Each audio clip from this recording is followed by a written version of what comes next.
नमस्कार, news for nation देख रहे हैं आप। मैं हूं रश्मि श्रीवास्तव आपके साथ। बिहार में पंचायत चुनाव से पहले मुखिया और सरपंच को लेकर नीतीश सरकार ने एक अहम और बड़ा फैसला सुनाया है। दरअसल देखिए, मुखिया और सरपंच की जिम्मेदारी और उनकी सुरक्षा को ध्यान में रखते हुए यह बड़ा फैसला सरकार ने लिया है, जहां अब मुखिया और सरपंच को लाइसेंसी हथियार उपलब्ध कराए जाएंगे ताकि वे अपने परिवार की और खुद की सुरक्षा कर सके। और इसे लेकर नीतीश सरकार ने बड़ा फैसला सुनाया है। बिहार में पंचायत चुनाव होने हैं, लेकिन चुनाव से पहले पहले मुखिया और सरपंच को लेकर ये कदम नीतीश सरकार की तरफ से उठाया गया है। हालांकि इसमें विपक्ष की तरफ से कई सवाल भी उठाए जा रहे हैं, यानी कि जो फैसला नीतीश सरकार की तरफ से लिया गया उस पर विपक्ष अपने तरीके से हमलावर भी नजर आ रहा है। लेकिन ये बहुत बड़ा फैसला है नीतीश सरकार का, जिसमें अब मुखिया और सरपंच अपने पास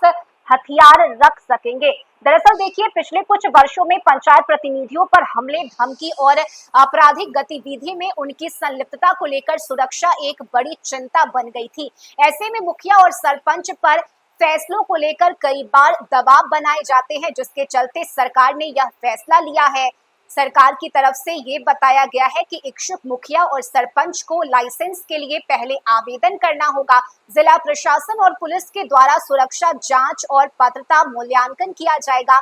इसके बाद उन्हें अस्थायी या अस्थायी रूप से लाइसेंस जारी किया जाएगा। हथियार की खरीदारी वे खुद कर सकेंगे या सरकार सहयोग कर सकती है। इसके साथ ही पंचायती राज विभाग के उच्च अधिकारियों ने बताया कि पंचायती राज व्यवस्था के पहले पायदान पर काम करने वाले जनप्रतिनिधियों को सुरक्षित रखना हमारी प्राथमिकता है। उन्हें अपराधियों से डरने की जरूरत नहीं है। वे बेखौफ होकर अपने क्षेत्र का नेतृत्व करें। नक्सल प्रभावित और सीमावर्ती जिले में यह व्यवस्था प्राथमिकता के आधार पर लागू की जाएगी, जहां खतरे की आशंका अधिक होती है।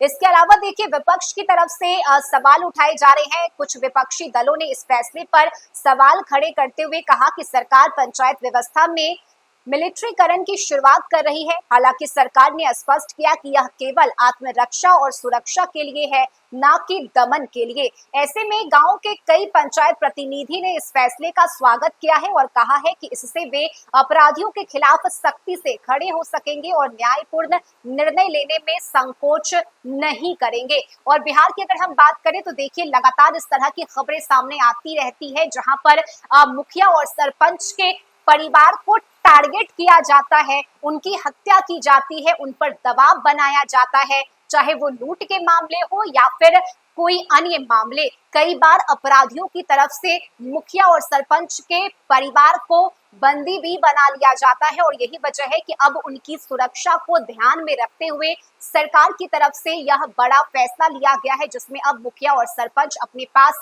हथियार रख सकेंगे। हालांकि देखिए, विपक्ष इसे लेकर हमलावर जरूर है, लेकिन कई ऐसे मुखिया और सरपंच हैं जिन्होंने इस फैसले का स्वागत किया। ऐसे में देखिए, बिहार में पंचायत चुनाव भी होना है और इसे लेकर तैयारियां भी मुखिया और सरपंच की तरफ से शुरू कर दी गई है। लेकिन इस बीच नीतीश सरकार के इस फैसले से क्या असर पड़ेगा, ये देखना भी बड़ा महत्वपूर्ण होगा। फिलहाल मुखिया और सरपंच के सुरक्षा को ध्यान में रखते हुए नीतीश सरकार की तरफ से यह बड़ा फैसला लिया गया है। इस खबर में अभी के लिए बस इतना ही। न्यूज फॉर नेशन पर खबरों का सिलसिला जारी रहेगा।